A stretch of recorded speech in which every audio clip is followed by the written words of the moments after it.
আল্লাহ বলেন ওদেরকে কিছুদিন হাসতে দেন, ওরা অতি শীঘ্রই কান্না আরম্ভ করবে, কারণ এটা তাদের পাপের শাস্তি। পৃথিবীর মানচিত্র থেকে দেখবেন এই পৃথিবীতে ইহুদি বলে কোনো জাতি আর থাকবে না। আজকে একটা হাদিস পড়ছিলাম, বিশ্বনবী জানিয়েছেন এই ফালাস্তিন শব্দটা ফালাস্তিন, এই ফালাস্তিন যখন যুদ্ধ শেষ হয়ে যাবে তার 9 বছরের ভেতরে এই পৃথিবী শাসন করবে ইমাম মাহদী আলাইহিস সালাম। হাদিসটা পড়ার পর আর বিশ্বের দৃশ্যগুলো দেখার পরে আমার মনে হচ্ছে ইমাম মাহদী আসার সময় হয়ে গেছে। এজন্য বিশ্বের মুসলমানের দিকেও তাকিয়ে দেখতে পাচ্ছি অনেকে এখন ছোটখাটো বিষয় সব ভুলে এক কারে দেওয়ার আসতেছে। বলেন বলেন, বাংলাদেশেও প্রায় ইসলামী দল 26টা ছিল, এখন সব ওই ছোটখাটো কার টুপি লম্বা টুপি ছোট আকীদা সব বাদ, সব এখন এক হয়ে যাচ্ছে। ঈমান এবং মানবতার দাবিতে এখন বাংলাদেশ এক। যাদের ঈমান নেই আর যাদের মানবতা নেই তারা বাদ। কি আপনি বলেন, যাদের ঈমান নেই আর মানবতা নেই তারা কিন্তু এখনো আসে নাই, কিন্তু বাকি সব দেখেন আজ ঢাকার বুকে এক। যারা ঈমানের দাবিতে মানবতার দাবিতে সব আজ এক হয়ে গেছে। যুদ্ধ শেষ হলে যেহেতু ইমাম মাহদীর শাসন, আল্লাহ আমাদেরকে আমার আশা যে দেখাবে কালেমার পথ সারা পৃথিবীর ময়দানে না, বাংলাদেশেও, সারা পৃথিবী না শুধু বাংলাদেশেও কালেমা উঠতে থাকবে। এই জন্য আমরা এমন একটা সময় কথা বলছি, শুনছি, মন মেজাজ কিছুই ভালো নেই। আজকে আমি ঢাকায় থাকার কথা ছিল, শুধু আপনাদের অনুষ্ঠানটার কারণে আমি থাকতে পারলাম না। মাওলানা মিজানুর রহমান আজহারি কিছুক্ষণ আগে আমার ভয়েস মেসেজ পাঠিয়েছিল যে কত দূর আমরা ইসলামিক ফাউন্ডেশনের অফিসে আছি, তাড়াতাড়ি চলে আস। যাবো কি করি? কালকে আমি বারবার বলছিলাম অনুষ্ঠানটা স্থগিত করেন, সবাই যেহেতু যাচ্ছে আমরাও যাই, তা আপনারা তো মানলেন না, ওখানে গেলে ভালো হতো। আজকে চ্যানেলটি সাবস্ক্রাইব করে আমাদের সঙ্গেই থাকুন। আলহামদুলিল্লাহিল্লাযী নাযালাল কুরআন আলা আবদিহি লিয়াকুনা লিল আলামিনা নাযীরা ফামান আমানা ফাকাদ ইহতাদা ওয়া মান লা ফাকাদ দাল্লা দালালান বাঈদা। ونشهد أن لا إله إلا الله وحده لا شريك له ونشهد أن محمدا عبده ورسوله كان رؤوفا رحيما صلى الله عليه وعلى آله وصحبه وأتباعه الكرام الذين كان كل له حميما وحبيب. فقد قال الله تعالى في برهانه التوحيد أعوذ بالله من الشيطان الرجيم بسم الله الرحمن الرحيم لا تجدن أشد الناس عداوة للذين آمنوا اليهود للذين آمنوا اليهود والذين أشركوا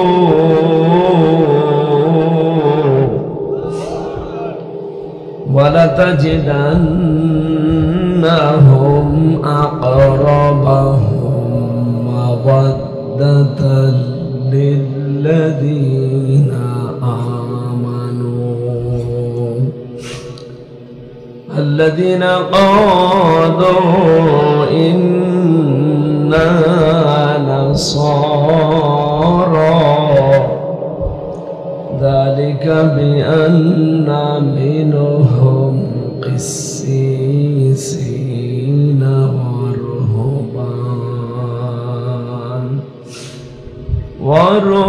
ورهبانا وأنهم لا يستكبرون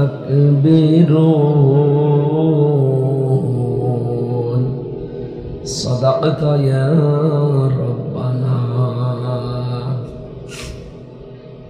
عن أبي سعيد الخدري رضي الله تعالى عنه قال قال النبي صلى الله عليه وسلم من رأى منكم منكرا فليغيره بيده فإن لم يستطع فبلسانه فإن لم يستطع فبقلبه وذلك ضعف الإيمان. رواه البخاري. وما زادهم إلا إيمانا وتسليما. اللهم صل على محمد وآله وصحبه وبارك وسلم. আলহামদুলিল্লাহ। বাংলাদেশের ঐতিহ্যবাহী জেলা কক্সবাজার রামু থানার অন্তর্গত গর্জনিয়া ইসলামী জনকল্যাণ পরিষদের উদ্যোগে তাফসীরুল কোরআন মাহফিলের স্বনামধন্য সভাপতি জনাব আলহাজ মোজাম্মেল হক শিকদার দামাত বারকাতুহুমুল আলিয়া বলেন আমিন। জান্নাতের ভেতরে এরকম একটা অনুষ্ঠান আল্লাহ নিজেই করবেন, তিনি নিজেই থাকবেন সভাপতি, বিশ্বনবী হবেন প্রধান অতিথি, যারা জান্নাত পাবে শুধু তারা থাকবে শ্রোতা। হযরত দাউদ আলাইহিস সালাম তার কণ্ঠ দিয়ে সূরা তাহা তেলাওয়াত করে অনুষ্ঠান উদ্বোধন করবেন। মুহাম্মদ রাসূলুল্লাহ পড়বেন সূরা রহমান। আমাদের মালিক, আমাদের মনিব, মহান রব্বুল ইজ্জাত আল জালাল তার কুদরতের কণ্ঠে সূরা ইয়াসিন তেলাওয়াত করে আমাদের শোনাবেন। 50,000 হাসানা মিম্মা তাউদ্দুন, 1-2 করে যেভাবে গণনা করি, আল্লাহর কুদরতের ওই কণ্ঠে এক একটি আয়াত শুনতে জান্নাতের অনুষ্ঠানে সময় লাগবে 50,000 বছর। আজকের মাহফিলের সভাপতি আমার আরাফাতের ভাই আলহাজ মোজাম্মেল হক, তাকে যেন একটু শ্রোতা হিসাবে আল্লাহ ওই ময়দানে জায়গা করে দেয়। আপনাদের আমিন বলা শুনে মনে হচ্ছে ওনার উপর আপনাদের রাগ আছে। হ্যাঁ, আমি তো মুরব্বী মানুষ, একটু দোয়া করি। এ মাহফিলের প্রধান অতিথি আমার আগে যিনি কথা বলছিলেন, মাটি ও মানুষের আপনজন, আপনাদের এলাকার সন্তান, বিশিষ্ট রাজনীতিবিদ জনাব শহীদুল আলম বাহাদুর। আল্লাহ যেন বাহাদুরের মতো কাজ করার তৌফিক সামনে দান করেন। বাহাদুর বললে আমরা একটা কিছু বুঝি নাকি? আল্লাহ যেন তাকে বাহাদুর বানিয়ে দেয়। কথা বললেন মাওলানা অধ্যাপক নুরুজ্জামান মঞ্জু, মাওলানা ইয়াসির আরাফাত এবং অন্যান্য, আমি নাম তো জানি না অনেকের, সম্মান ওলামা একরাম, সামনে বসা মুসলমান ভাইরা, পর্দার আড়ালের সম্মানিতা মা এবং বোনেরা, প্রশাসন তো মনে হয় এলাকায় আসার কথা না, যে রাস্তা আসবে কি? এলাকার দায়িত্ব ছিল কারা? রাস্তাঘাটের যে অবস্থা, এত মনে হচ্ছে ডেলিভারি রোড। না, আপনারা ঠিক করেননি। যে এখন পস্তায় অনেকে। আমি কয়েকদিন আগে বাইরে ছিলাম, এই দেশ থেকে যারা টাকা পয়সা পাচার করলে খেতে তো পারলেন না, এখন সে বাইরে বিভিন্ন হোটেলে থাকে।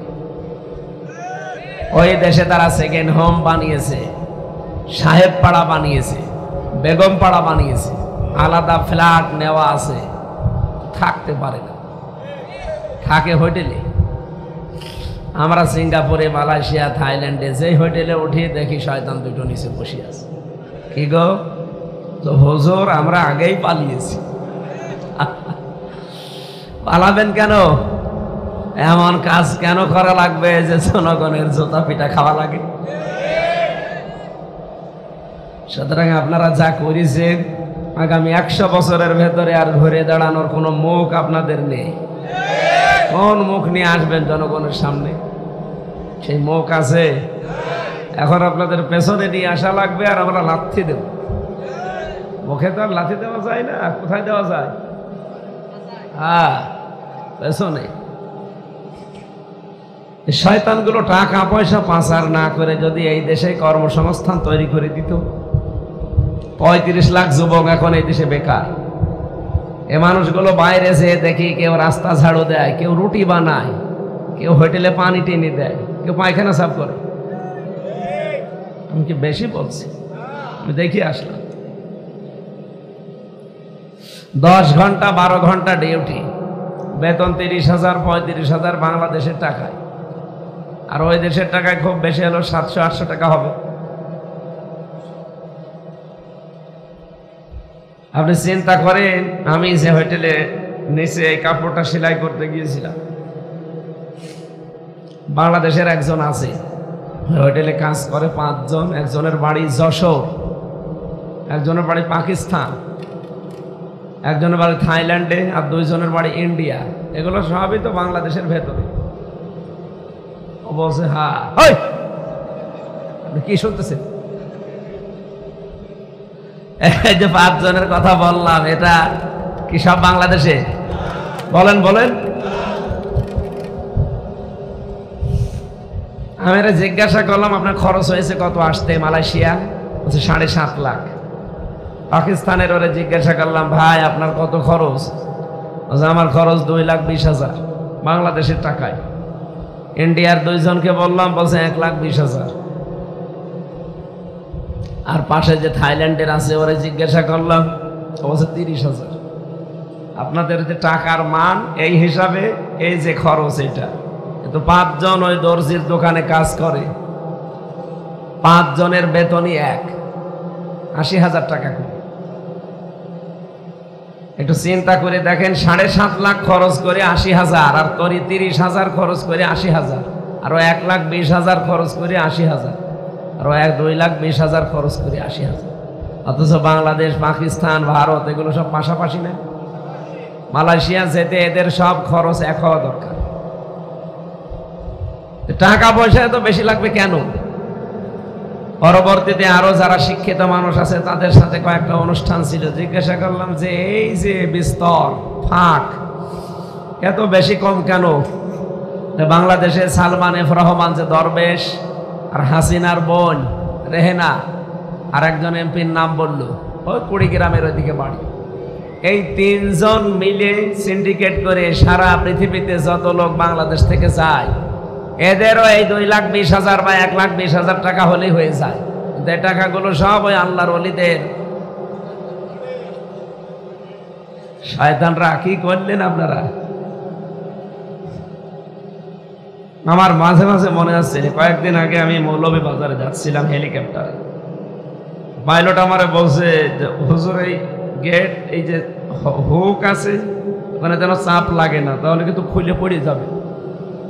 খুলে পড়ে যাব ওইটা আমার চিন্তা না, আমার মনে মনে হচ্ছিল আল্লাহ, আগস্টের 5 তারিখে 2 বোন যে এভাবে চলে যাচ্ছিল হেলিকপ্টারে, হুকটা যদি খুলে পড়ে যেত, অন্তত পিটিয়ে জীবনের মতো শুকরিয়া আদায় করতাম যে কুকুর পিটাচ্ছি। সত্যি বলেন তো, যদি কারো সামনে পড়তো, ওকে মানুষ মনে করে মারতো না কুকুর? কি রাগ ছিল আপনার? আর 5 মিনিট সময় চেয়েছিলেন, 5 মিনিট যদি থাকতেন ভক্তা হয়ে যেত। এজন্য অন্তত গেছেন যখন থাকেন, আবার চট করে চলে আসবো কিসের কি পাগলামি করেন? আজকে দেখছেন না ঢাকার বুকে কি অবস্থা? আমার মনে হয় ঢাকার বুকে মানুষের এই দৃশ্য দেখে যদিও বলেছিল যে চট করে আসবো, এখন আর চট করে আসার নাম ভুলে গেছে। এই দেশ তো আর সে আগস্টের 5 তারিখের আগে নেই, এটা এখন এপ্রিলের 12 তারিখ। কয় তারিখ? পোড়াটা পাল্টিয়ে গেছে। এখানে যারা এই কাজগুলো করেছিলেন, রাস্তাঘাটের অবস্থা দেখে আমি কথা বললাম। আমি বলতাম না, আমার দাদাও চেয়ারম্যান আওয়ামী লীগের। কিসে? লোকটা মরে গেছে, চাচা ছিল পরবর্তীতে 21 বছরেরা। মাঝে মাঝে জিজ্ঞাসা করতাম, দাদা এই যে এত টাকা পয়সা আসে বাজেট হয় রাস্তাঘাট, বলে নাতি টাকা পয়সা যা আছে যা বাজেট হয় এই রাস্তার জন্য যদি সত্যি আমরা খরচ করতে পারতাম, তবে 1 ইঞ্চি রাস্তা এই দেশে কাঁচা থাকার কথা না, সব পাকা হয়ে যাওয়ার কথা। কি অবস্থা করলেন আপনারা? টাকাগুলো উপর থেকে বাজেট হয় ঠিক, এ পর্যন্ত আসতে আসতে উপরওয়ালারা সব খেয়ে ফেলে। এই জন্য যারা সামনে দায়িত্বে আসবে আমরা এমন মানুষকে দিতে চাই যারা টিয়ারের গম আর কাবি খার গম আর রাস্তার কালভার্ট ব্রিজ খাবে না, এরকম মানুষকে দিতে চাই না। এটা যদি কেউ রাজনীতি মনে করেন, হ্যাঁ এটা আমার রাজনীতি। যদি মনে করেন না যে এরকম মানুষের কথা, এরকম মানুষের নামে ভোট চাবে মানে রায় চাবে মানে, হ্যাঁ এটা আমি চাবো। যদিও চাপাই নবাবগঞ্জের 2 চাপাবাজ স্বামী আর স্ত্রী, কোন স্ত্রী যে বানিয়েছে ওদের, আল্লাহ মনে হয় ওদের বানায়নি। এরা মুফাসসিরে কোরআন, মুজাদ্দিদে জামান, ভারতের কামান। এরা এখন ফতোয়াবাজি করছে যে আলেমরা কারো পক্ষে ভোট চাইতে পারবে না। ভোট চাইতে পারবে না মানে সারা বাংলাদেশের 56,000 বর্গ মাইলের প্রতি ইঞ্চিতে যে আমি ভোট চাবো, আমারে বাধা দেন তো। কোন বাবা মায়ের দুধ খেয়েছেন আমি দেখবো, আসেন আমারে বাধা দেন। আজকে মাইক কেড়ে নেন, নেন। কত জায়গায় তো এই কক্সবাজারে মাইক কেড়ে নিয়েছিলেন, আজকে মাইক ছেড়ে দিলাম, কেড়ে নিন। দাঁত মুখ আর এখানে থাকবে না, সব পেছনে চলে যাবে। বিশ্বনবী নরমের নরম ছিলেন, গরমের গরম ছিলেন। ইসলাম কায়েম হওয়ার আগে যেই নবী নামাজের জন্য হুঙ্কারও দিতে পারেননি, ইসলাম শুধু কায়েম হতে দেরি। যে লোকগুলো নামাজ পড়তো না, সাহাবা একরামকে বললেন আগুন জ্বালাও, আর যারা নামাজ পড়ে না আগুনের ভেতরে ফেলে দাও। ওরা মনে করছে মোহাম্মদ কি সেই আগের মোহাম্মদ? সেই মোহাম্মদই আছে, শুধু রূপ পাল্টিয়েছে। ইসলামের অবস্থা এখন বাংলাদেশে যা, আপনি তো টের পাচ্ছেন না। এই পাহাড়ি এলাকায় থেকে আগস্টের 5 তারিখের আগে বাংলাদেশে মাত্র 15 জন বলতো 100 জনের ভেতরে যে আমরা ইসলাম চাই, আর এখন এই 8 মাসের ব্যবধানে দেশে 100 জনের 66 জন মানুষ বলছে আমরা ইসলাম চাই।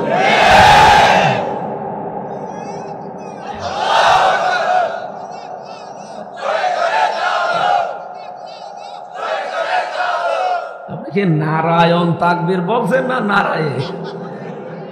সেই দিন আমি খুলনায় একজনকে পেয়েছিলাম, ওখানে মনে হয় মাথায় তার মার কাটা আছে, বলছে নারায়ণ তাকবীর। নারায়ণ তাকবীর হয় কি হবে শব্দটা? নারায়ে, নারায়ে মানে উঁচু। নারা শব্দের শাব্দিক অর্থ কি? তাকবীর মানে আল্লাহর যে বড়ত্বের ঘোষণা। আমরা আল্লাহর ঘোষণা চাই, নিচু না উঁচু? বলেন বলেন, লিল্লাহি তাকবীর। এটা জীবনের শেষ কথা যদি হতে পারে আপনি জান্নাতি। আমার কাছে এই পৃথিবীতে যত শব্দ আছে সবচাইতে আমার অন্তরের ঠান্ডা করার শব্দ আল্লাহু আকবার। কিন্তু বাংলাদেশে এখনো অনেকেই দেখি এ শব্দ বলতে চায় না। ওরা কি উল্টা পাল্টা শব্দ বলে আল্লাহ জানে। আমি নাম নাই নিলাম। আপনি একজন মুসলমানের সন্তান, জন্মের পরেই তো আপনার কানে আমরা আল্লাহু আকবার দিয়েছি। বলেন বলেন, জীবনের শেষ দিন যখন কবরের ভেতরে দিয়ে দেব ওই সময় বলা লাগবে আল্লাহু আকবার। অথচ মাঝখানের এই 60, 70, 80 বছরে আপনি আল্লাহু আকবার বলতেও চান না, মানতেও চান না। যারা বলে শুধু তাদের বিরুদ্ধে লাগে। আপনার মতো মানুষকে আমরা বিসমিল্লাহি ওয়া আলা মিল্লাতি রাসূলিল্লাহ বলে করব কি? বলেন, এটা তো মিথ্যা কথা হবে। আপনি আল্লাহর দলেও ছিলেন না, রসুলের দলেও ছিলেন না। আমির হামজা না, আমির হামজার বাবা এসে যদি আপনাকে কবরে দেয় যে বিসমিল্লাহি ওয়া আলা মিল্লাতি রাসূলিল্লাহ, এটা মিথ্যা কথা না? আপনি নিজের জীবনটা আগে ঠিক করেন। আর এই সমস্ত বিষয়গুলো আজ প্রতিফলন করব বলে মাহফিল দিয়েছি আমরা। এমন কিছু কথা শুনতে চাই কোরআন থেকে, অন্তত স্থান কাল পাত্র ভেদে বাস্তবতার নিরিখে এগুলো এখন দরকার। এমন সময় আপনারা কথা শুনছেন যে সময় এখনো পর্যন্ত আজকেও প্রায় 30 জনের উপরে মারা গেছে গাজায়। ফিলিস্তিনের মানুষদেরকে পাখির মতো ওরা মারছে। এমনকি কালকে রাতে আমি 2টার সময় দেখছিলাম, লাইভ চলছে, পৃথিবীর এই নিকৃষ্ট মানুষের তালিকায় যার নাম শুনলেন এই নেতানিয়াহু, এই শয়তান, এই জঘন্যতম কীট, জাহান্নামের কীট। ও কথাগুলো বলছে যে সামনে যদি কেউ আমাদেরকে বাধা দেয় তাদেরকে এই গাছার মতো, রাফার মতো টুকরা টুকরা করে ফেলবে। এই কথা শোনার পরেও আমাদের মতো সিংহের জাতি মুসলমান কিছুই বলে না। 200 কোটির উপরে আমরা মানুষ এই পৃথিবীতে, খালি মুসলিম। আমার মনে হয় শুধু যদি আমরা প্রসাব করে দিতাম, ওরা মাত্র 80 লাখ। কত? আপনি এই ময়দানে 200 কোটি মানুষ এক জায়গায় দাঁড় করান তো, আর মাত্র 80 লাখ একদিকে দাঁড় করান, প্রসাব করে দিলে ভেসে যাবে না? এই জন্য আমরা এমন একটা সময় কথা বলছি, শুনছি, মন মেজাজ কিছুই ভালো নেই। আজকে আমি ঢাকায় থাকার কথা ছিল, শুধু আপনাদের অনুষ্ঠানটার কারণে আমি থাকতে পারলাম না। মাওলানা মিজানুর রহমান আজহারি কিছুক্ষণ আগে আমার এই ভয়েস মেসেজ পাঠিয়েছিল যে কত দূর আমরা ইসলামিক ফাউন্ডেশনের অফিসে আছি, তাড়াতাড়ি চলে আস। যাবো কি করি? কালকে আমি বারবার বলছিলাম অনুষ্ঠানটা স্থগিত করেন, সবাই যেহেতু যাচ্ছে আমরাও যাই। তা আপনারা তো মানলেন না, ওখানে গেলে ভালো হতো। আজকে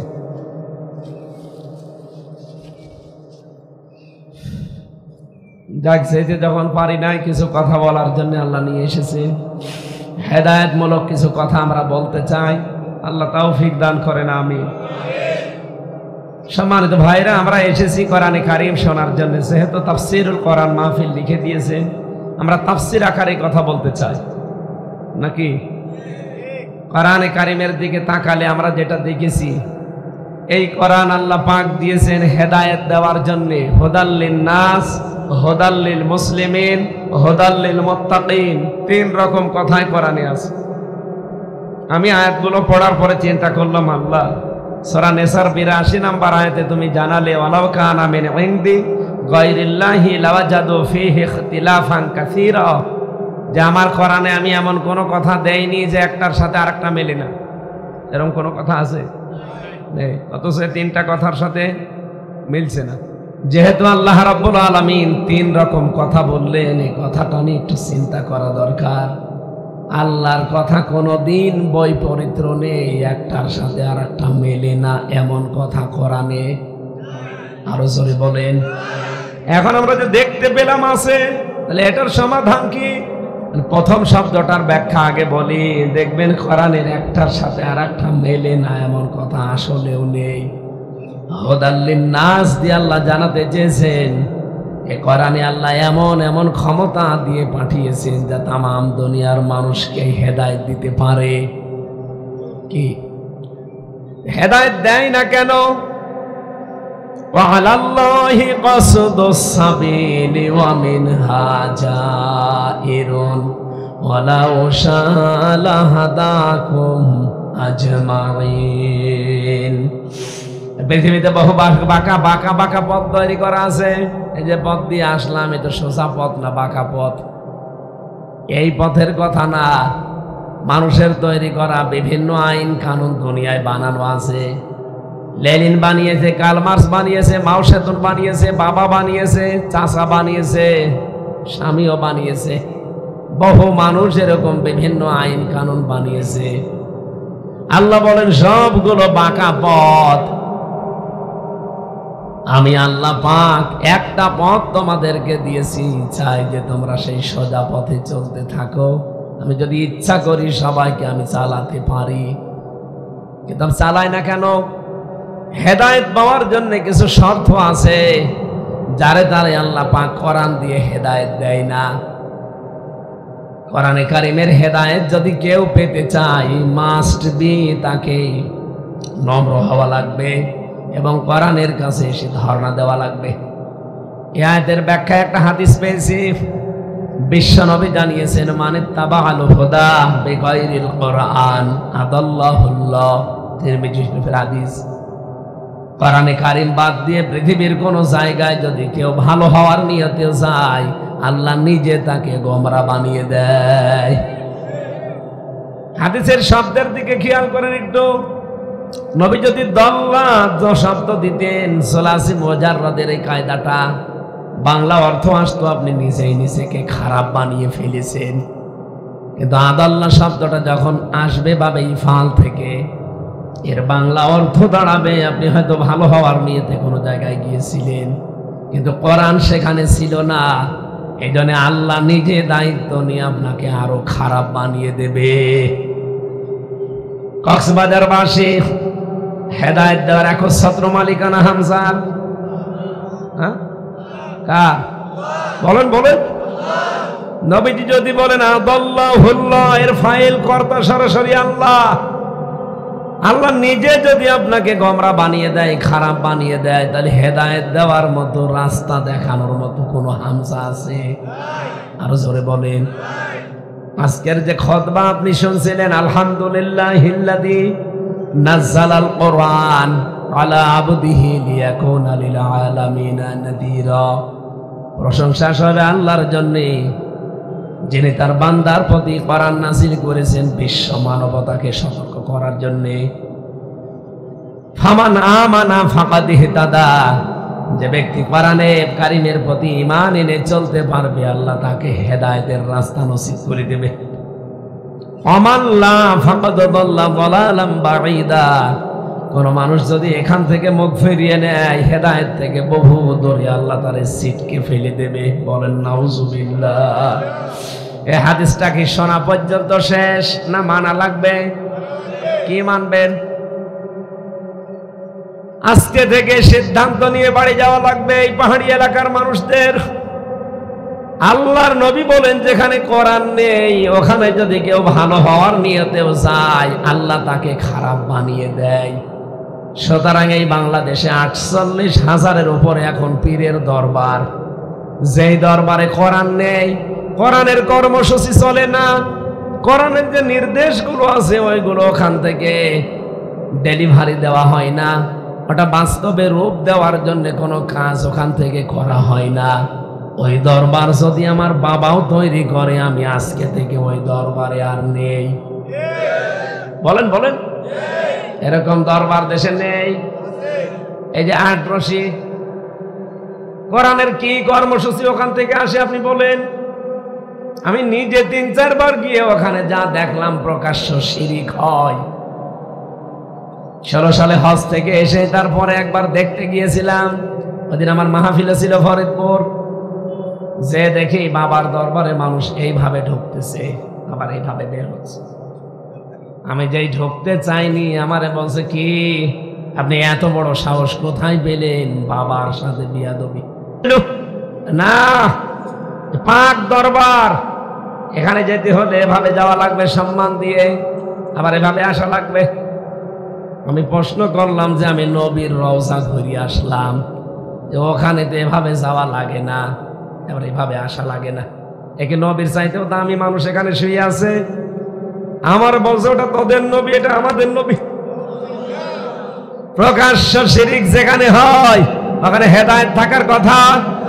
শুধুমাত্র আটরশি না, আপনাদের এই চট্টগ্রামের এই যে মাইজ ভণ্ডারি, ও আসলে ভণ্ডামি।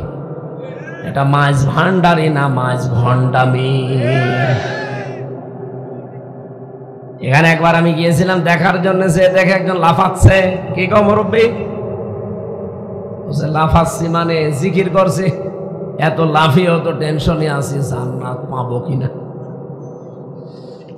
আমারে বলছে যদি জান্নাত পেতে চাও তো আমার সাথে লাফাও। আপনি কি বুঝলেন? কোরআনের কোন জায়গায় আছে লাভ সাপ দিয়ে জিকির করা লাগবে?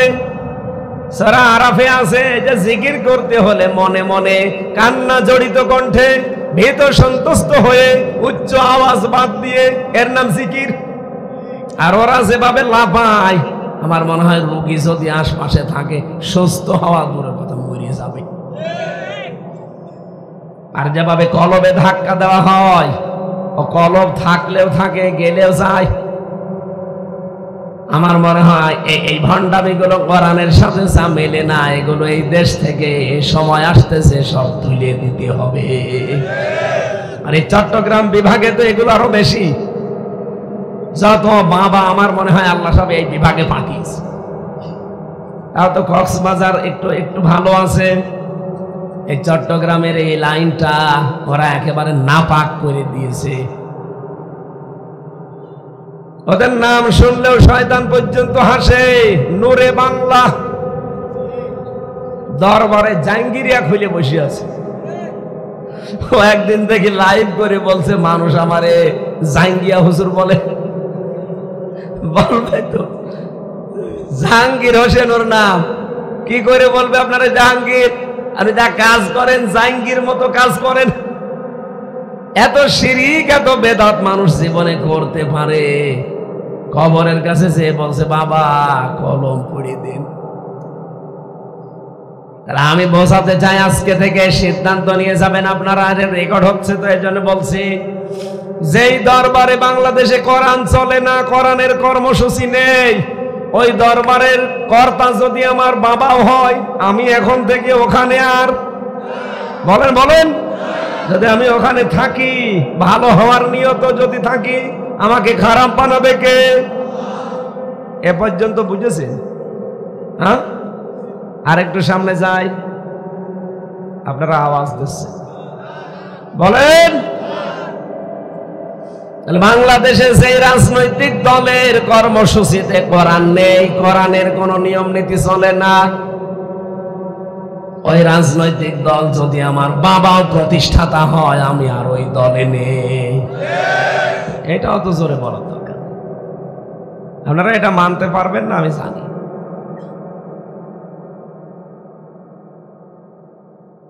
আরে ভাই, যদি আমরা এটা মেনেই নিতাম যে বাংলাদেশে যেই দলে কোরআন নেই, ওই দল আমি আর করব না, এই দেশে ইসলাম ছাড়া কোন দল থাকতে পারে? 92% মুসলমান আমরা। সুতরাং আপনাকে আমি আজ ওয়াদা করাতে চাই, আপনি আবার ভুলিয়েছেন না যান, যত দল এই দেশে আছে, যেই দলের কর্মসূচিতে কোরআন কায়েমের আন্দোলন আছে, ওইটা ছাড়া কোন দলে আমি আর নেই। যারা পারবেন তারা হাত তোলেন। এই আন্দাজ হাত তুলবেন না। এই দেখেন তো হাত তোলেনি কে?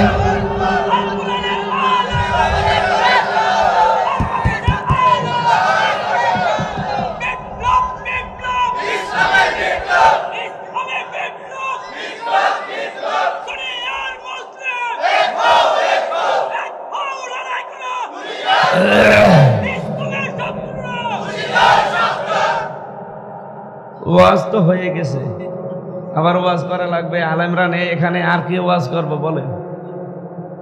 এই ওয়াজে যে একজন মাত্র হাত তোলেনি আমি দেখলাম। ঠিক আছে, আপনি তোলেননি, আমি জানি কেন তোলেননি, কারণ আপনি মানতে পারবেন না। ওই যে সাদা পায়জামা পরা ওইটা না, অসুবিধা নেই, উনি চিন্তা ভাবনা করেই তোলেনি। কারণ যেখানে কোরআন নেই ওখানে যদি আমি যাই, আমাকে খারাপ বানাবে আল্লাহ, আমি আন্দাজে হাত তুলে মরবো। সুতরাং উনি যেহেতু ওইদিকে থাকবে, থাক। অন্তত আমরা যারা হাত তুললাম, আমরা হাত তোলা ঠিক রাখতে পারবো তো? ওয়াজ হয়ে গেছে, এবার যা হবে বাকি পাও। আমার আজকের তেলাওয়াতকৃত আয়াত আপনারা দেখেছেন, আমি ফিলিস্তিন নিয়ে আয়াত পড়েছি। এদিকে তাকান, সূরা মায়েদা 82 নম্বর আয়াত।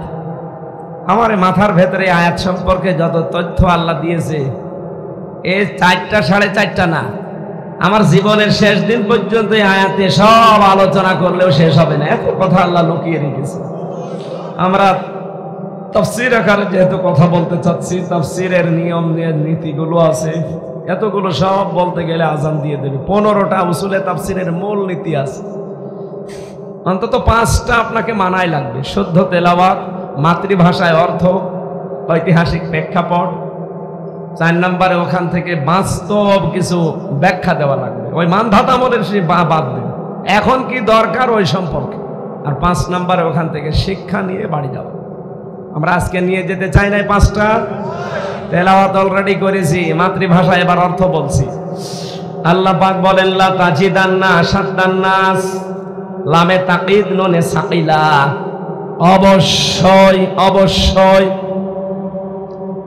এই পৃথিবীতে যত মানুষ আছে, এখন প্রায় 810 কোটি মানুষ, সারা পৃথিবীর সব মানুষের ভেতরে আশাদ্দান নাস, ভয়ঙ্কর শত্রু হিসাবে আদাওয়াতাল লিল্লাযীনা আমানুল ইয়াহুদা ওয়াল্লাযীনা আশরাকু।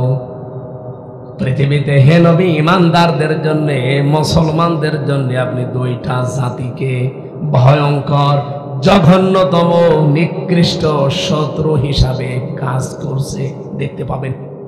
কয়টা? দুইটা জাতি তারা ভয়ঙ্কর শত্রু হিসাবে কাজ করবে। তার এক নম্বরে ইহুদি, দুই নম্বরে মুশরিক। আজ তামাম দুনিয়ায় স্বীকৃত এই দুইটা জাতি মুসলমানদের বিপক্ষে আধা জল খেয়ে নেমেছে। এতদিন পৃথিবীর নিকৃষ্ট জাতির তালিকায় নাম ছিল এই মুশরিকদের, কারণ ইসলাম যেখানে কায়েম হয় সেখানে বাধা দেওয়ার জন্য দায়ী কারা? বলেন বলেন। ওয়াল্লাযী আরসালা রাসূলাহু বিল হুদা ওয়া দীনিল হাক্কি লিইযহিরাহু আলাদ দীনি কুল্লিহি ওয়ালাউ কারিহাল মুশরিকুন। রব্বুল আলামিন বলেন, তিনি সে আল্লাহ যিনি তার রাসূলকে তিনি হক দিয়ে, সত্যের বিধান দিয়ে পাঠিয়েছেন। কেন পাঠালেন? লিইযহিরাহু আলাদ দীনি কুল্লিহি, দুনিয়ায় যত ধর্ম আছে, যত দিন আছে, সবগুলোর উপরে ইসলামকে এজহার করবে। এজহার মানে না, এজহার মানে বিজয় করা। এজহার মানে প্রকাশত ছোট মাসে মক্তবে ছেলেপিলি বলবে। আপনি কি মক্তবে পড়েন? ওই ছোটবেলায় কায়দা পড়ার সময় নুন সাকিনের কায়দা আমারও পড়িয়েছে। এজহার মানে স্পষ্ট করা। এখন আধুনিক ব্যাখ্যা বের হচ্ছে, এজহার মানে দাঁড় করানো, এজহার মানে বিজয় করা। আজ ইসলাম যদি সত্যি আমরা এই দেশে বিজয়ী অবস্থায় পেতাম, আফগানিস্তানের মতো ফিলিস্তিনের পক্ষে আমরা অনেক আগে দৌড় দিতাম। এই যে দেশে নেই, আছে শুধু এই দেশে খেদমতে দিন, একামতে দিনটা নেই। খেদমতে দিন আর একামতে দিন আকাশ আর পাতাল। বিশ্বনবী 13 বছর দিনের খেদমত করেছিলেন আর 10 বছর একামত করেছিলেন। বলেন বলেন। আমরা অনেকে আছি নবীর ওই 13 বছরের কথা বলেন, খুব ভালো লাগে, কিন্তু 10টা বছর উনি যে প্রেসিডেন্ট ছিলেন, আর প্রেসিডেন্ট থাকলে কি কি করা লাগে এই কথাগুলো বলতে গেলেই বলো, হুজুর এইটা তো আবার কেমন হয়ে যায়, এইটা তো রাজনীতি। আগের 13 বছর তোমার কাছে রাজনীতি মনে হয়নি, পরের 10 বছর রাজনীতি মনে হচ্ছে। এটা ইহুদিদের একটা চক্রান্ত। আজ ইমাম সাহেব থেকে শুরু করে বিভিন্ন আলোচকদের, আলেমদেরকে অদৃশ্য শব্দের মাধ্যমে বিভিন্ন কায়দায়, বিশেষ করে 54 বছরে সবচাইতে বেশি এই 15.5 বছরে বাধা দেওয়া হয়েছে যে যা করবেন রাজনৈতিক কথা যেন বলবেন না। আরে ভাই, এত বড় একটা বিষয়, রাজনীতি একটা ইবাদত। রাজনীতি কি? নামাজ পড়া যেমন ইবাদত, রোজা রাখা ইবাদত, রাজনীতিও ইবাদত। ইবাদত থেকে আপনি মানুষকে মাইনাস করার জন্য, আল্লাহর ভালো মানুষগুলো যদি রাজনীতি না করে, ওই জায়গায় তো শয়তান দখল করে নেবে। যারা ভালো মানুষের মুখোশ পড়েছিল, তাকানে সালমান এফ রহমান 36,000 কোটি টাকায় শয়তান চুরি করেছে।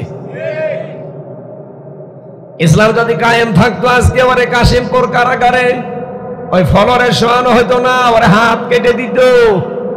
বলেন, এখনো পর্যন্ত চিন্তা থাকার কথা। আজকে একটা নিউজ দেখার পরে খুব খারাপ লেগেছে। ওই যে পোষা প্রতিমন্ত্রী ছিল একজন, কি দীপমণি,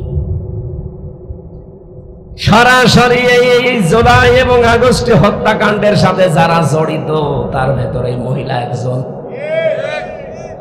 বলেছিল ফিটনেস বিহীন বিএনপি, লাইসেন্স বিহীন জামাত। এই কথা বলছে না? এই কথা যে এই লোক মহিলা বলতে পারে, ওর পেছনে কি সামনে কি আপনি টের পাচ্ছেন। পরে মহিলা বললেও ভুল হবে। পরে শুনলাম এখন কাশিমপুর থেকে নাকি নিয়ে আসতেছে চাঁদপুরে, ওর জন্য আলাদা একটা রুম বানিয়েছে, টাইলস দেওয়া, কমোড লাগিয়েছে, নিজের মন মতো পোশাক পরতে পারবে, সাজতে পারবে, মনে হচ্ছে শ্বশুর বাড়ি আসতেছে। আর আলেমদেরকে ধরে নিয়ে ফাঁসির কন্ডেম সেলের ভেতরে 24 ঘন্টা তালা লাগিয়ে রাখতেন, সিসি ক্যামেরা দিয়ে, আলাদা কারারক্ষী দিয়ে। আমাকে মানুষ মার্ডার করে গিয়েছিলাম আমি। মাওলানা মামুনুল হক কি মার্ডার করে গিয়েছিল? কেন এই কাজ করলেন?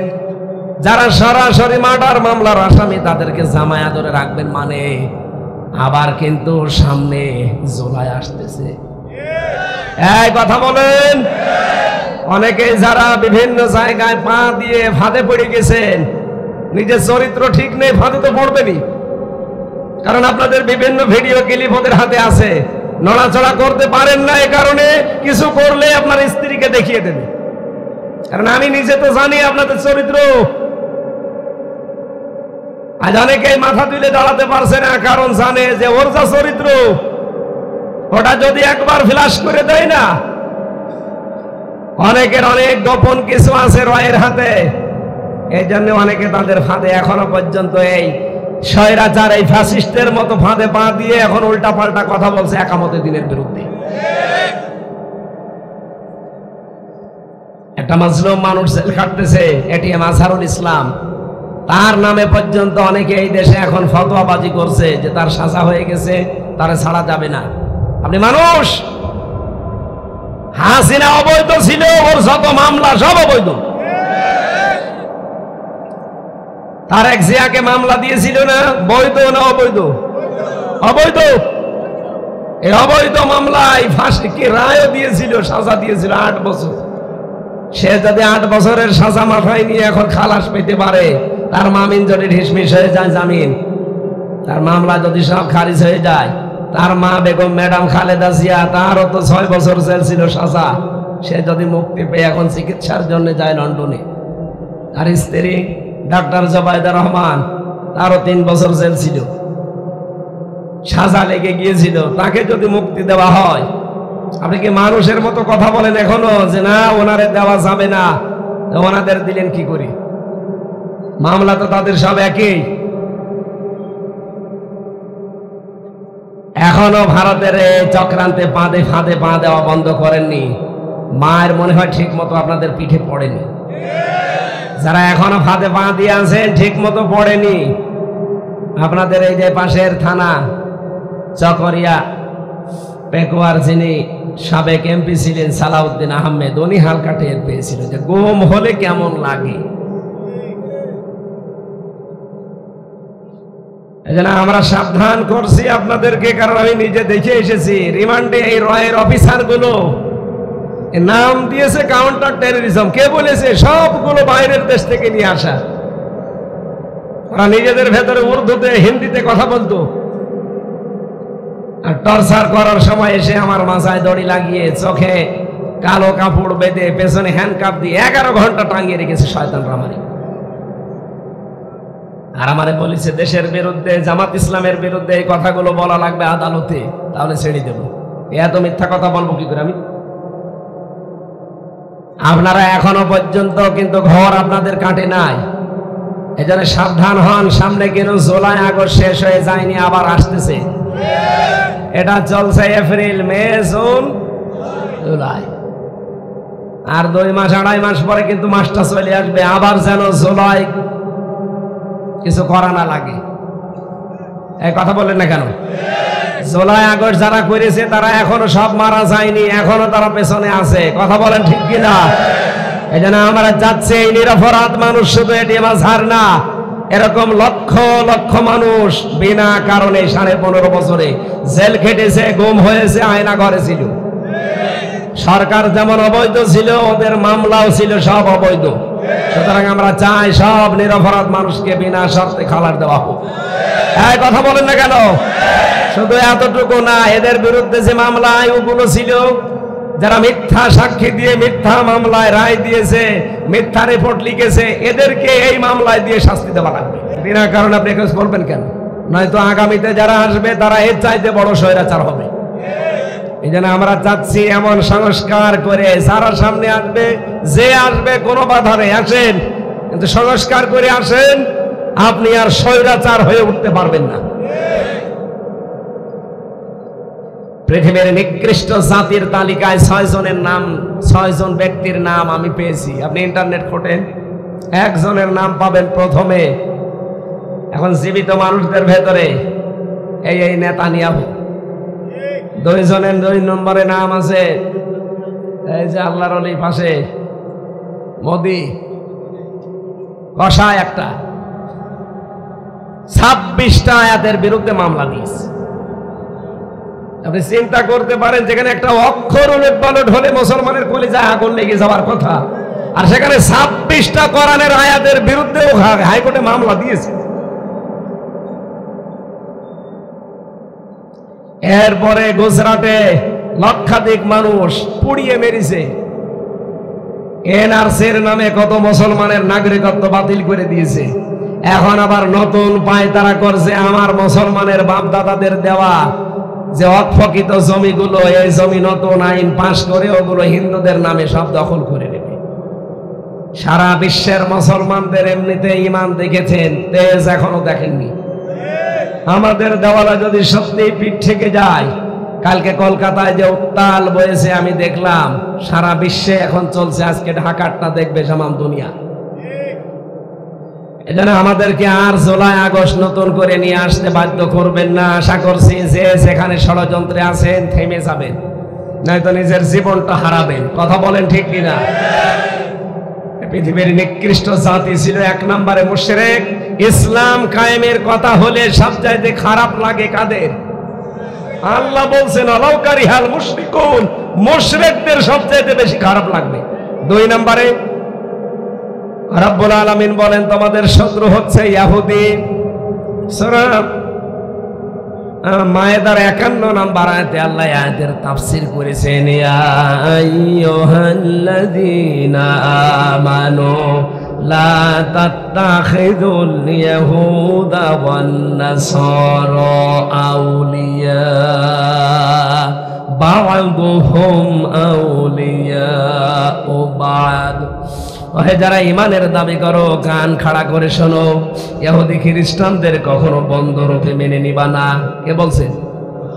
হ্যাঁ, একেবারে মেনে নেওয়া যাবে না তা না, মেনে নিতে পারো পর্যন্ত, যারা যতক্ষণ ওরা একে অন্যকে সাহায্য না করে। আপনি দেখেন আয়াতের পরবর্তী শব্দ, এদিকে তাকান, বা'দুহুম আউলিয়া ও বা'দ। যদি তারা একে অন্যকে সাহায্য করে তখন আর তাদেরকে বন্ধু হিসাবে মেনে নেওয়া যাবে না। এতদিন আমেরিকার সাথে বন্ধুত্ব করেছিলাম একটা উদ্দেশ্য নিয়ে, কিন্তু যখনই জানতে পারলাম, দেখতে পেরেছি ওরা ইসরায়েলের এই কাফেরদেরকে, ইহুদিদেরকে সাপোর্ট দিচ্ছে মুসলমান নির্মূল করার জন্য, তখন আর ওদের সাথে বন্ধুত্ব করা কোনো মুসলমান রাষ্ট্রের জায়েজ নেই। এ কথা কার? এরপরেও যদি কেউ দুনিয়ার স্বার্থে পড়ে করতে চান, অমাইয়াতাবাল্লাহুম মিনকুম ফাইন্নাহু মিনহুম, আল্লাহ বলেন ওদের মতোই তোদেরকে আমিও বানিয়ে দেব। ইন্নাল্লাহা লা ইয়াহদিল কওমাজ জালিমিন, জালেমদেরকে আমি আল্লাহ পথ দেখাচ্ছি না, দেখাবো না। বলেন নাউজুবিল্লাহ। আমরা যেন জালেম হয়ে না যাই। এতদিন আমরা অনেকেই মাজলুম ছিলাম, এখন দেখতে পাচ্ছি অনেকেই জালেমের ভূমিকায় চলে যাচ্ছে। এক কথা বলেন না, আমরা ঠিক বলেন। আপনি এতদিন জালেম ছিলেন, মুসলিম ছিলেন, এখন নিজেই যদি জালেম হয়ে যান। একটা আয়াত কোরআনে কারিমের আমার কাছে খুব বেশি এই আগস্টের 5 তারিখের পর থেকে খুব বেশি আন্দোলিত করে। এটা সূরা নাহলের ভেতরে আছে, নাহল নামল, সূরা নামলের ভেতরে আছে, একটু ভালো করে শুনেন। 19 নম্বর পারা 20 নম্বর পৃষ্ঠা 7 নম্বর লাইনের 52 নম্বর আয়াতে পাবেন, ফাতিলকা বুয়ুতুহুম খাবিয়াতাম বিমা যালামু। আল্লাহ পাক যেন তার কুদরতি আঙ্গুল এভাবে করে দেখিয়েছেন, এই সেই ঘরগুলো, কি বললাম, এই সেই ঘরগুলো, বুয়ুত বাইতুন দেয়নি, এই সেই ঘরগুলো খাবিয়াতাম বিমা যালামু, এই জালেমদের অত্যাচারের কারণে এগুলো আজ ওজাড় বিরান ভূমি হয়ে গেছে, গৃহশূন্য বানিয়ে দিয়েছি। আল্লাহ পাক ওই জামানার, এটা লূত আলাইহিস সালামের জামানার ঘটনা। তারা নিজেরা ছেলে বিয়ে করতো, মেয়ে বিয়ে করতো। পৃথিবীর ইতিহাস তারা পাল্টিয়ে দিয়েছিল। এই সীমা লঙ্ঘন করার কারণে আমার আল্লাহ তাদের উপর যে শাস্তি দিয়েছিলেন, তাদেরকে ডেড সি বানিয়ে দিয়েছেন, মৃত সাগর। আল্লাহ পাক বলেন, হে নবী একটু তাকান, এই সেই ঘর বাড়িগুলো যেগুলো এর আগেও ছিল জনমানব কোলাহলপূর্ণ, কিন্তু এখন আমি বানিয়ে দিয়েছি পোড়া, জনশূন্য, বিরান। কেন এগুলো বানালাম জানেন? এখানে যারা বসবাস করতো তারা জালেম ছিল। জালেমদের আমি আল্লাহ সমলে শিকড় কেটে দিয়েছি। ফাকুতি আদাবিরুল কওমিল্লাযিনা যালামু, জালেমদের শিকড় কাটা হয়ে গেছে। কেটেছে কে? না না, এখানে আলেমরা বসে আছে, তারা তো বলছে না এটা মজহুল, এর ফাইল বা কর্তা জানা নেই। আপনি আগস্টের 5 তারিখের পরে বাংলাদেশের 630টা থানার দিকে তাকান। এই থানাগুলোতে বিভিন্ন জায়গায় জালেমদের বাড়ি ঘর যেগুলো ছিল, দেখেন আগস্টের 5 তারিখে বিকাল আসতে আসতে সব বাড়ি ঘর মাটির সাথে মিশে গেছে। বলেন না কেন? আমার কুষ্টিয়া ওই যে হানিফের বাড়ি আর ইনোর বাড়ি, মানুষ পায়খানার ব্যান্ড পর্যন্ত খুলে দিয়ে চলে গেছে। এ যাই ছিল এই ফেব্রুয়ারির 5 তারিখে আবার আযাবুল বুলডোজার নাজিল হয়ে সব শেষ। এমন আযাব নাজিল হয়েছে 32 নম্বরের সাথে সাথে সারা দেশের জালেমদের বাড়িঘর যাই ছিল ওগুলো হয়ে গেছে আযাবুল বুলডোজার। মাটির সাথে আল্লাহ মিশিয়ে এমনি দেয়নি। আল্লাহ বলেন, কেন এ পর্যন্ত বললাম জানো? ইন্না ফি যালিকা লায়াতাল লিকাউমিন ইয়ালামুন। মানে আমি তাকিদ আর ইন্না দিয়ে আল্লাহ আয়াত শুরু করলেন। অবশ্যই এর ভেতরে যারা জ্ঞানী মানুষ তাদের জন্য শিক্ষা আছে। কি শিক্ষা আছে? জালেমদের এত বড় শিকড় যদি জনগণ কেটে ফেলতে পারে, আগামীতে যারা আসবেন দায়িত্বে, চেয়ারে বসার পরে যদি জালেম হয়ে যান, 5 বছর পরে আপনার বাড়ি ঘরও বিরান হয়ে যাবে। এখানে সাধু সাবধান। ক্ষমতায় কে আসবে না আসবে ওটা আমার দেখার দরকার নেই, কিন্তু আমরা যেন জালেম হয়ে না যাই। আমরা তো মাজলুম, আমরা জালেম হব কেন? ইত্তাকি দাওয়াতাল মাজলুম ফাইন্নাহা লাইসা বাইনাহু ওয়া বাইনাল্লাহি হিজাব। মাজলুমের বরদোয়া থেকে সব সময় নিজেকে বাঁচিয়ে রাখবেন, কারণ আল্লাহ আর মাজলুমের ভেতরে কোনো হিজাব পর্দা থাকে না। আজ ইসরায়েল যেটা করেছে, আল্লাহর কসম, কোরআন আমি 100 ভাগ বিশ্বাস করি, আল্লাহ পাক ওদেরকেও জমিনের এই নিশানা থেকে ফালিয়াদহাকু কলিলা ওয়ালিয়াবকু কাসীরা জাযাম বিমা কানু ইয়াকসিবুন। আল্লাহ বলেন ওদেরকে কিছুদিন হাসতে দেন, ওরা অতি শীঘ্রই কান্না আরম্ভ করবে, কারণ এটা তাদের পাপের শাস্তি। পৃথিবীর মানচিত্র থেকে দেখবেন ইহুদিরা এই পৃথিবীতে ইহুদি বলে কোনো জাতি আর থাকবে না। আজকে একটা হাদিস পড়ছিলাম, বিশ্বনবী জানিয়েছেন এই ফিলিস্তিন শব্দটা ফালাস্তিন, এই ফালাস্তিন যখন যুদ্ধ শেষ হয়ে যাবে, তার 9 বছরের ভেতরে এই পৃথিবী শাসন করবে ইমাম মাহদী আলাইহিস সালাম। হাদিসটা পড়ার পর আর বিশ্বের দৃশ্যগুলো দেখার পরে আমার মনে হচ্ছে ইমাম মাহদী আসার সময় হয়ে গেছে। এজন্য বিশ্বের মুসলমানের দিকেও তাকিয়ে দেখতে পাচ্ছি অনেকে এখন ছোটখাটো বিষয় সব ভুলে এক কারণে আসতেছে।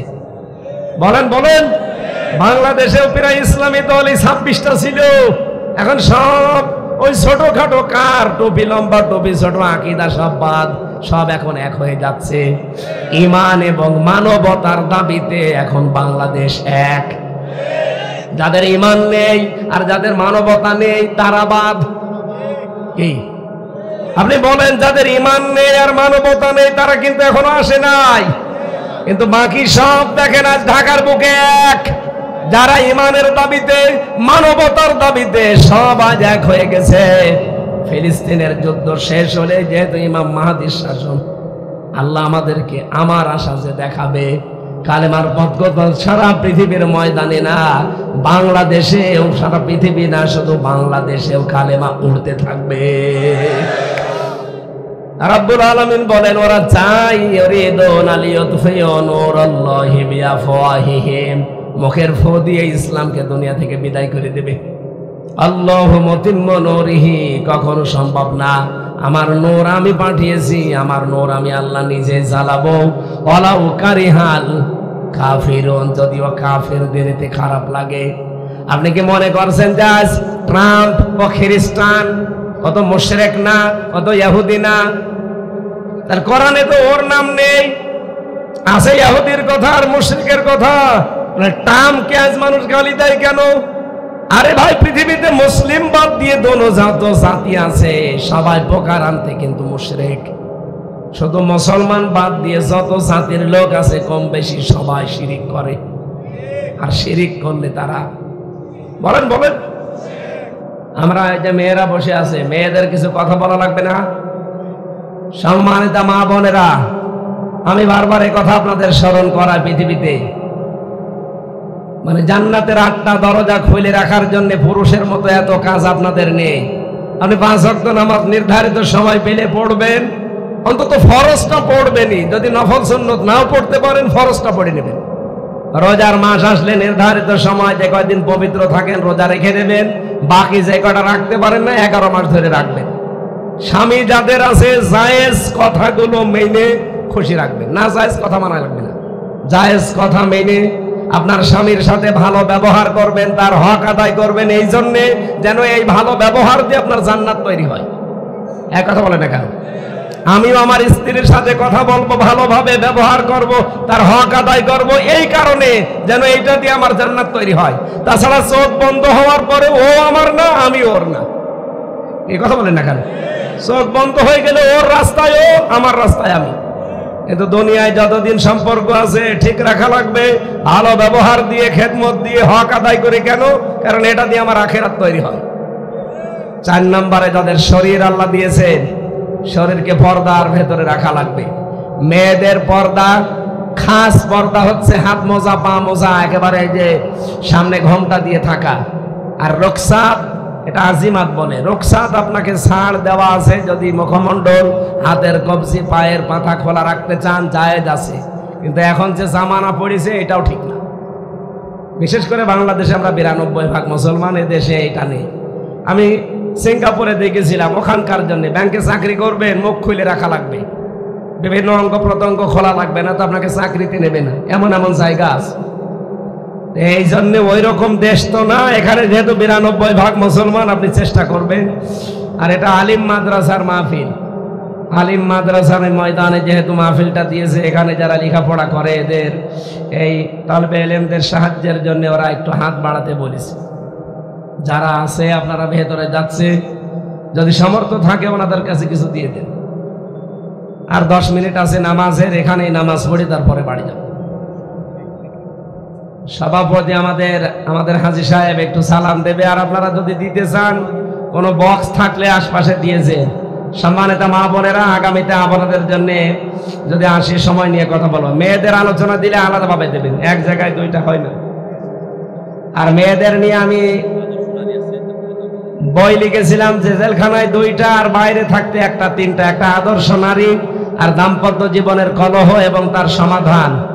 মেয়েরা যদি পারেন আপনার স্বামীকে, ছেলেকে গেটে পাঠিয়ে দেন, মাদ্রাসার গেটে সাদা গাড়িতে বইটা আছে, নিয়ে যেয়ে পড়বেন। অবসর সময় উল্টাপাল্টা কাজ না দেখে এগুলো পড়লে সংসারে শান্তি আসবে। ছেলেদের জন্য একটা আছে, মেয়েদের জন্য একটা আছে। লাগলে এটা নিয়ে যান, কাজে লাগবে। অনেক তথ্য দিয়েছি, 120 পৃষ্ঠা লিখেছি। দাম্পত্য জীবনের কলহ এবং তার সমাধান, এটা নিয়ে যান, অবশ্যই নিয়ে যাবেন, কাজে লাগবে। আসসালামু আলাইকুম।